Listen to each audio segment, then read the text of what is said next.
그 통신주는 올해 좀 주가상으로는 네. 전체 시장에 대비해서는 좀 많이 부진했죠. 네네, 맞습니다. 올해 좀 어떻게 좀 한 해를 좀 뭐 아직 한 달 남긴 했는데 어떻게 좀 평가를 하세요? 네, 말씀 주신 것처럼 이제 통신주의 올해 주가가 매우 부진했습니다.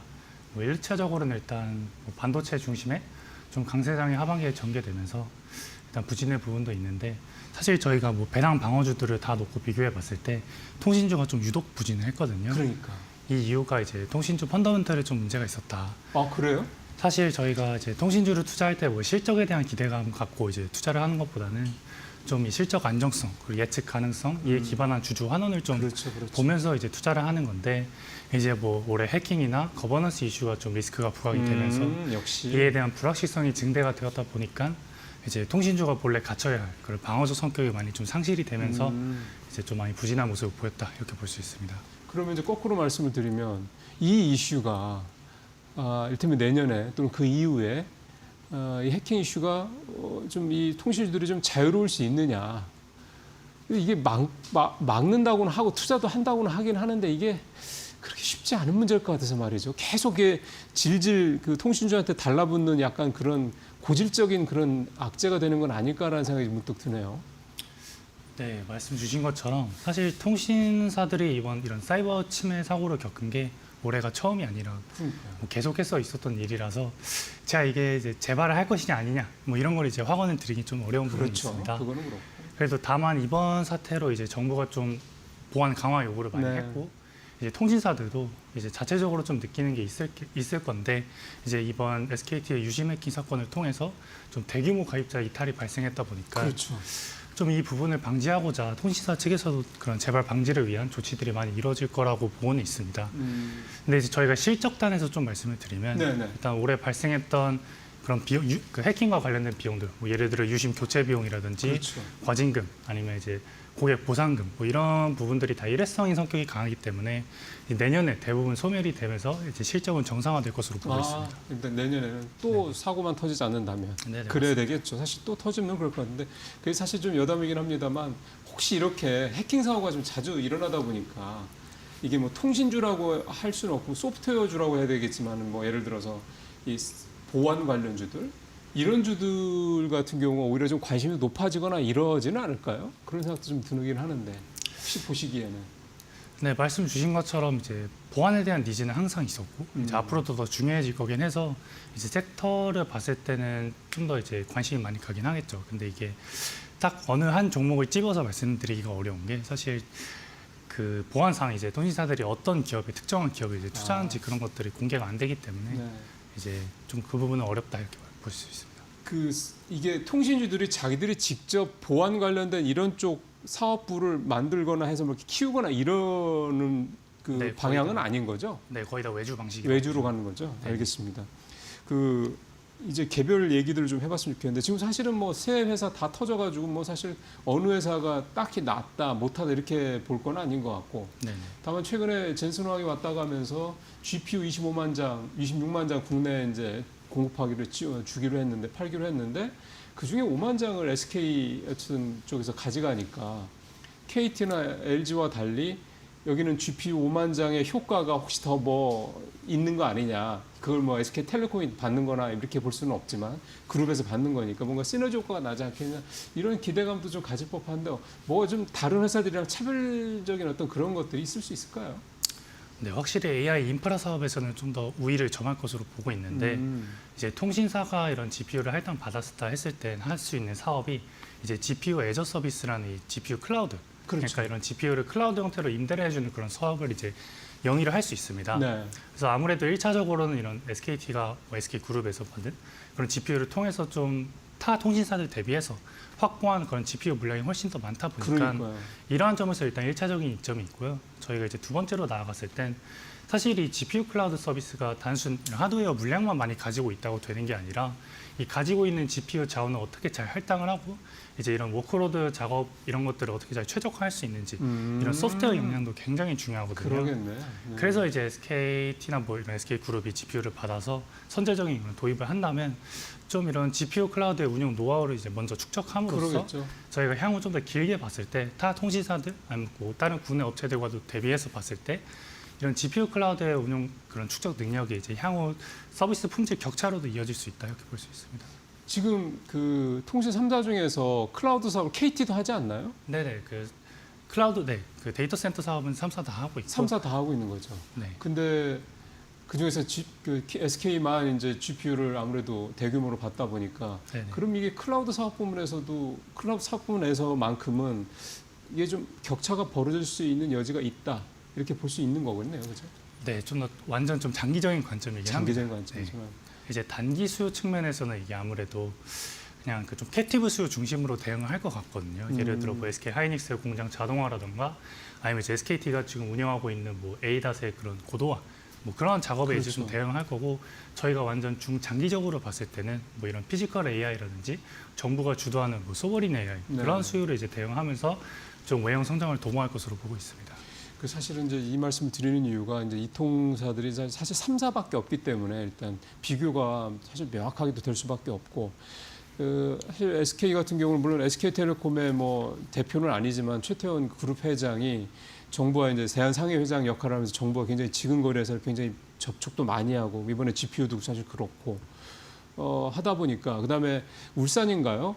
SK가 그 AWS랑 해가지고 대규모의 AI 데이터 센터도 좀 만들겠다 이런 얘기도 좀 하고 있는 상태고 등등등 하다 보니까 왠지 상대적으로 KT하고 LG U+는 화려한 면이 별로 안 보여서 그런가 얘네들은 너무 좀 조용한 거 아닌가 이런 생각도 좀 들고 그래서 그러는데 이게 뭔가 변화가 좀 이 3사 간의 어떤 그 차이가 이렇게 벌어지거나 뭐 이런 식의 어떤 부분도 있을 수 있나 이런 생각이 좀 들어서. 저희가 지금 당장을 놓고 봤을 때는 사실 이게 그렇게 3사 간의 유의미한 차이를 이렇게 논하기가 쉽진 않습니다. 왜냐하면 단기적으로는. 네네 통신사가 지금 벌어들이는 한 해 매출이 SKT 같은 경우는 거의 18조, 뭐 KT는 그렇죠. 28조 이렇게 되게 규모가 큰데 그에 대비해서 데이터 센터에서 저희가 벌어들이는 매출은 연에 한 SKT 같은 경우에는 뭐 거의 3천억대 그리고 뭐 KT는 한 6천억대. 굉장히 적군요. 네, 그 비중이 너무 작기 때문에 음. 그리고 그렇다고 해서 통신 본업의 마진이 그렇게 데이터 센터 대비해서 더 적진 않기 때문에 아직까지는 저희가 이거를 밸류에이션에 녹이기는 좀 어렵다 이렇게 보시면 될 것 같습니다. 이게 제가 이제 이렇게 생각을 하는 이유가 미국 같은 경우 보면 빅테크들 보면 이제 뭐 구글도 그렇고 아마존도 그렇고 이제 사실은 그 클라우드 사업 자체가 굉장히 큰 비즈니스이잖아요. 걔네들은 수익도 찾아는 부분도 크고 그래서 우리 통신 3사들도 클라우드 사업을 한다기에 그러면 이게 뭐 걔네들만큼은 아니더라도 굉장히 그 그룹 내 비즈니스 부문 중에서 좀 수익이나 이런 부분에서 좀 사이즈가 꽤 큰 게 아닌가 생각이 들어서 좀 마침 GPU 얘기도 나오길래 그래서 좀 그런 말씀을 좀 드렸는데 일단 AI 데이터 센터라든가 뭐 클라우드나 이쪽 관련해서는 단기적으로는 크게 두드러지는 부분은 없을 거다. 그렇게 일단 볼 필요가 있고 기존에 있는 이통 사업 그쪽의 비중이 이제 여전히 가장 크다 이렇게 좀 봐야 되겠고요. 하나만 좀 더 봐야 될 게 AI 데이터 센터가 좀 미국에서는 뭐 아주 뭐 인프라 구축하는 난리라는 얘기를 자꾸 듣는데 그러면 그게 예를 들어서 반도체처럼 우리한테 직접적으로 뭐가 있느냐라는 부분에 대해서 궁금해하시는 분들이 좀 계실 것 같습니다. 예를 들어서 AI 데이터 센터를 만들려다 그러면 거기에 들어가는 인프라, 뭐 장비, 특히 통신 장비, 네트워킹 장비 이런 것들도 많다고는 하는데 우리나라에서는 통신 장비나 이런 쪽에서는 거기랑 관련해서 뭐 딱히 이렇게 눈에 띄는 종목들이 별로 나타나는 것 같지는 않아서 이게 뭐가 차이가 있는 건지 우리가 기술력이 떨어지는 건지 아니면 사이즈가 작아서 아예 그쪽에 납품 같은 게 어려운 건지 우리 통신주들과 미국의 AI 데이터 센터 붐과 이 상관성이 좀 어떤 상황입니까? 네, 말씀 주신 것처럼 지금 뭐 AI 데이터 센터 안에 들어가는 네트워킹 장비에 대한 수요가 엄청 많은 상황입니다. 그러니까요. 거의 쇼티지가 발생하는 상황이라고 보면 그렇죠. 되고요. 그럼에도 이제 좀 냉정하게 말씀을 드리면 이와 이제 직접적인 밸류체인에 관련이 있는 국내 통신 장비 업체는 거의 없다, 굉장히 극소수라고 보시면 됩니다. 그래요? 네, 그래서 이게 그나마 이제 좀 관련이 있다. 그러니까 일부 밸류체인에 속한 기업이 있다면 이제 뭐 RF 머트리얼즈 이 정도가 RF 있는데, 머트리얼즈. 네, 이제 그 기업이 무엇을 하고 있냐면 저희가 이제 데이터 센터와 데이터 센터 간의 연결에 이제 네. 광신호가 이제 광신호를 통해 연결이 되는데 그렇죠. 이 거리가 아무래도 길다 보니까 그렇죠. 중간 중간에 이렇게 그걸 증폭시켜주는 그 신호를 증폭시켜주는 부품이 들어가는데 네. 그거를 이제 레이저 펌프라고 부르고 있습니다. 네, 네, 네. 그 레이저 펌프를 이제 감싸주는, 그러니까 이 열을 좀 잡아줄 수 있는 그런 패키징이 필요한데 네. 그 패키징을 이제 공급하는 업체가 뭐 RF 머트리얼즈다라고 이제 보시면 될 것 같고 실제로 그 RF 머티리얼즈는 미국 쪽에 뭔가 매출이 발생하고 이러는 네네, 겁니까? 실제로 이제 그 레이저 펌프를 공급하는 회사 향으로 그 패키징을 이제 납품을 하고 있습니다. 그래서 굉장히 이제 그 캐파도 증설하고 그런 캐파를 증설하는 그런 과정이 있다 이렇게 보시면 될 것 같고요. 올해보다는 내년이 더 효과를 네네, 볼 수 있다 맞습니다. 이렇게 봐야 되는 거군요. 네. 근데 이외에 이제 딱히 지표적인 관련 종목이 없는 이유가 이게 구조상 그 한국에 있는 대부분의 이런 통신장비 업체들은 그런 좀 그 가입자 단말기나 아니면 이런 액세스망, 저희 뭐 기지국에 들어가는 네네. 그러한 부품들에 좀 주력을 하고 있기 때문에 사실 이제 데이터 센터 안에 들어가는 그런 시장 영역과는 아예 달라가지고 아, 영역이 다르군요. 네, 이게 기술적 진입장부터 굉장히 높고 한국에는 애초에 그런 좀 대규모 시장이 많이 없었다 보니까 그렇죠, 그렇죠. 네, 좀 영역이 타겟 영역이 아예 달랐다라고 이제 배경을 좀 봐주시면 되는데 저희가 완전히 이제 좀 길게 본다면 이제 향후 뭐 피지컬 AI, 엣지 AI 이런 것들이 그렇죠. 활성화된다면 이제 데이터 센터 내부가 아니라 이제 저희 사용자와 가까운 그런 유무선 통신, 그러니까 액세스망에서의 트래픽이 엄청 늘어나게 되거든요. 그렇겠죠, 그렇겠죠. 그러다 보면 이제 이런 데이터 병목 현상이 데이터 센터 내부에서 이제 우리 사용자 단, 그러니까 액세스망까지 이동을 하게 되다 보니까 이제 액세스망에서의 그런 고도화 투자가 좀 필요하면서 그때 가서는 이제 국내 업체들이 좀 주목을 받을 수 있지 않을까. 국내에서. 네네네 맞습니다. 그러니까 뭐 어디 글로벌하게 우리 반도체 수출하듯이 그런 개념은 아니고 네네. 국내 데이터 센터 간에 그 연결하는 과정에서 데이터 센터와 소비자 간에 이렇게 이용자 간에 연결하는 그거에서의 증폭 같은 거 하고 뭐 이런 식의 부분에서의 통신 장비들이 필요할 거다. 네네 맞습니다. 그러면 이게 아무래도 뭐 성장성 이런 부분들에 물론 지금보다는 더 매출도 늘어나고 수익도 늘어나긴 하겠지만 뭐 이게 뭐 반도체나 이런 것처럼 폭발적인 뭐 이런 거로 이렇게 보는 건 좀 과한 기대감이겠군요. 네 이제 직접 이런 데이터 센터 안으로 들어가는 부품들을 납품하는 기업들은 실적이 엄청 좋거든요. 네. 굉장히 포괄적으로 성장하고 있는 반면 아직까지는 이제 국내 업체들 같은 경우에는 뭐 그런 면모는 나타나고 있지 않다 이렇게 보시면 될 것 같습니다. 무슨 광 케이블도 쇼티지다, 뭐 광 트랜시버, 라우터 뭐 이런 얘기들 많이 나오는데 결국은 이것들은 다 말씀하신 국내에서 해당되는 내용들 정도다.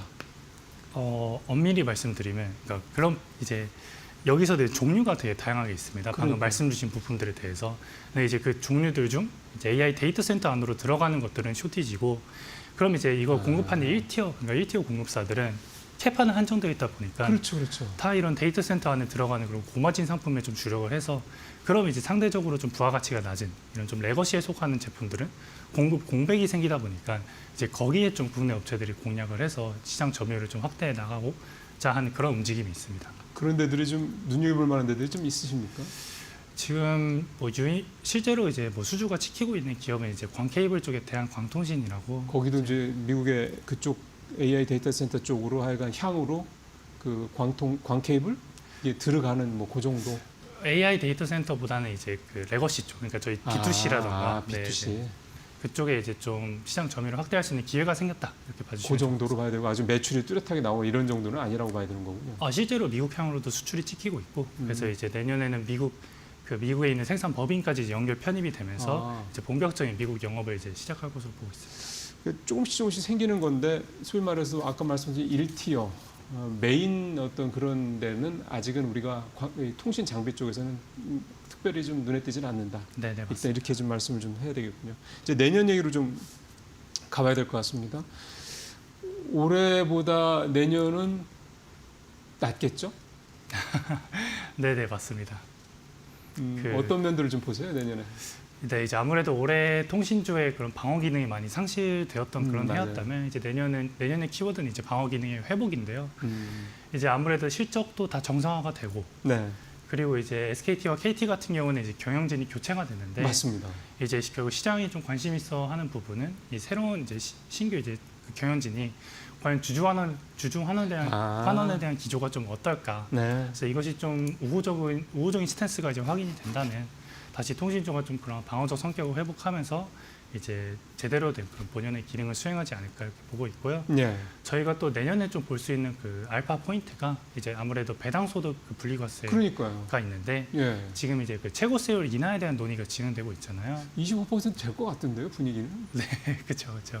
그래서 저희가 이제 배당 수익률만, 그러니까 자사주 매입 말고 그냥 배당 수익률만 놓고 봤을 때는 코스피 내에서 이제 통신주가 굉장히 나름 이제 상위권에 위치해 있습니다. 좋죠. 아무래도 주가 네. 조정을 좀 많이 받았다 보니까. 그렇죠, 그렇죠. 그래서 이제 이게 우호적으로 만약 논의가 흘러간다면 당연히 이제 통신주 투자에 있어서 이게 호재로 작용할 것으로 보고 있고요. 더 나아가서 이제 인하가 된다면 이제 지금 SKT 같은 경우에 그 내년 주당 배당금이 에 대한 이제 컨센서스가 좀 많이 갈리고 있거든요. 그러니까 내년 이제 DPS 그러니까 주당 배당금이 뭐 이제 해킹 사태 이전 수준이 뭐 3,500원대로 회복을 하느냐 아니면 그냥 내년 이제 전망하는 EPS가 한 5,200원 정도 되는데 여기에서 한 50% 그러니까 배당 정책 그 기준이 이제 50%라서 뭐 2,600원 정도로 이제 가느냐 네. 이것에 대한 의견이 많이 갈리고 있는데 확 떨어질 수 있다는 그쵸, 얘기예요. 그쵸. 근데 이제 만약에 그 최고 세율 인하가 된다면 이제 아무래도 SK가 그런 SKT의 배당을 다 수취하고 있다 보니까 좀 더 이제 그 다시 3,500원대로 그걸 올릴 수 있는 그런 그렇죠. 쪽 가설에 좀 힘이 더 실리지 않을까 이렇게 보고는 있습니다. 예. SK텔레콤만 그런 게 아니라 다른 KT나 LG유플러스도 마찬가지겠죠. 어쨌든 그렇게 된다 그러면 지금 사실은 SK텔레콤 얘기를 오늘 사실은 너무 많이 한 것 같긴 한데 SK텔레콤이 우리 위원님 내년도 탑픽입니까? 아니요, 저의 현 시점에서 저희 탑픽은 이제 KT입니다. 아 그래요? 네네. 저는 SK텔레콤이 아닐까 싶었는데 KT인 이유가 뭐예요? 네, 우선 첫 번째 투자 포인트로는 이제 내년 2월쯤에 있을 자사주 매입 2,500원 규모의 자사주 매입이 있는데요. 사실 저희가 통신주를 투자할 때 좀 보셔야 되는 게 이게 수급도 굉장히 중요하거든요. 그러면 예, 네. 이제 통신주의 거래량이 그렇게 많지도 않고 그렇죠. KT 같은 경우에는 그 외인 한도가 다 소진이 되었기 때문에 예, 그거 외인이 기사화된 거 기억나네요. 네네 매수를 할 수 없어요. 그래서 이제 자사주에 대한 영향을 훨씬 더 많이 받게 되는데 그러겠네. 올해 이제 KT가 2월부터 7월까지 그 자사주 2,500억 원을 매입을 했거든요. 네. 근데 이때 주가의 흐름을 보면 생각보다 되게 좋았습니다. 그리고 이때 이 구간의 거래량도 보면 대부분이 다 자사주 매입이었고요. 그래서 자사주가 결국 이 주가를 많이 견인을 했다라고 저희가 해석을 할 수 있죠. 그렇죠. 그래서 내년에도 이런 자사주 매입이 다시 재개가 된다면 좀 올해와 같이 유사한 그림이 좀 나와주지 않을까. 그래서 그렇게 첫 번째 투자 포인트 하나를 보고 있고요. 자사주 매입. 네네. 예. 그리고 두 번째로는 이제 현금 흐름 구조상 이제 3사 중 가장 안정적이다. 이제 KT가 비핵심 자산이 굉장히 많거든요. 그러니까 조직 자체가 엄청 무거워요. 비핵심 자산이라는 건 뭐 예를 들어 부동산 뭐 이런 것 같은 네네 것들이 맞습니다. 거죠? 그러한 좀 유후 부동산이라든가 아니면 좀 수익성이 낮은 그러한 이제 사업들 뭐 이런 등등이 있는데 이제 조직이 많이 무거운 만큼 반대로 저희가 보면 이제 이걸 정리하면서 좀 조직을 가볍게 만들 수 있는 그런 체질 개선을 할 수 있는 여지가 많이 있다. 이렇게 저희가 볼 수 있고 비유휴 자산을 이제 매각을 한다 예를 들면 네네 그런 식으로. 유동화 작업을 통해서 네. 그렇게 이제 KT가 하고도 있고 이제 계속해서 할 예정이고 이 작업들을 통해 이제 현금을 계속 창출할 수 있다 보니까 그런 그러네. 부분에서 이점이 하나 있고 그러니까 비영업적인 측면이 얘기죠. 네네 그죠? 맞습니다. 그리고 이제 만약 그 KT가 3사 중에 그 네트워크에 대한 투자도 좀 선제적으로 많이 해놓은 부분이 있기 때문에 아 그래요? 네 만약 이제 정부가 좀 이런 5G 네트워크에 추가 투자를 요구할 때 이때 이제 KT가 상대적으로 캐펙스에 대한 영향이 좀 경미할 것으로 보고 있습니다. 그리고 마지막으로는 이제 KT의 지금 지난주 금요일 종가 기준으로는 주주환원 수익률이 7.2%로 되는데요. 아이고야. 네, 3사 중 이제 가장 높은 수치고 그러게요. 네. 그리고 이제 저희가 과거 밴드상 이거를 숫자를 봤을 때 그 하단 근처에 좀 주가가 형성이 되어 있어서 제가 생각했을 땐 지금 하방보다는 좀 더 상방이 열린 그런 손익비가 있는 구간이다 이렇게 보고 있습니다. 그러게요. 자사주에다가 말씀하신 현금 흐름도 좋고 그러니까 여기는 그러니까 돈을 영업 외적으로 벌 수 있는 그런 여지들이 굉장히 많이 있다라는 것도 게다가 사장이 또 바뀌니 뭔가 좀 수치상으로 표를 내고 싶어하는 그런 수요도 있을 거고 네. 그리고 주주환원율도 뭐 어차피 좋은 회사고 이게 통신주 중에서는 이제 KT를 우리 이찬영 위원께서는 탑픽으로 뽑으셨습니다. 시간이 한 3, 40초밖에 없긴 한데 짧게 하나만 6G 얘기는 뭐 내년에 본격화되고 이럴 상황은 아직 아닌 거죠. 네네. 그게 이제 국제기구에서 그걸 표준화 작업, 뭐 6G뿐만이 아니라 4G, 5G 이런 것들을 다 표준화 작업이 이제 이루어지는데 그 표준화 이제 시점이 지금 예상되긴 시점은 2028년이어가지고 아직 많이 남았네요. 아직 그 본격적인 투자는 이제 2029년, 2030년 이때쯤으로 그렇죠. 좀 봐주시면 될 것 같습니다. 예. 6G 얘기가 좀 슬슬 나오길래 이찬영 위원이 어떻게 좀 보고 계신지 말씀 좀 들어봤습니다. 오늘 유전투자증권 이찬영 위원과 통신주 얘기를 좀 자세히 좀 들어봤습니다. 여러분들 투자하시는데 좋은 참고가 되시길 바라겠습니다. 오늘 말씀 잘 들었습니다. 네, 감사합니다.